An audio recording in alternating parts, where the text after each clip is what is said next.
We're tracking an unusual development on the Hudson River.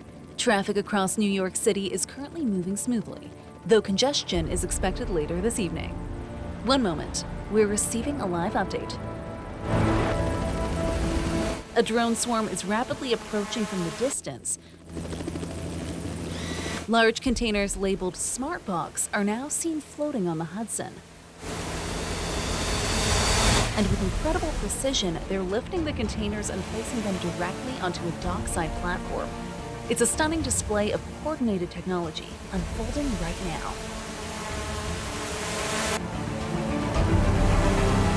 The drones have completed the transfer and are leaving the area as quickly as they arrived.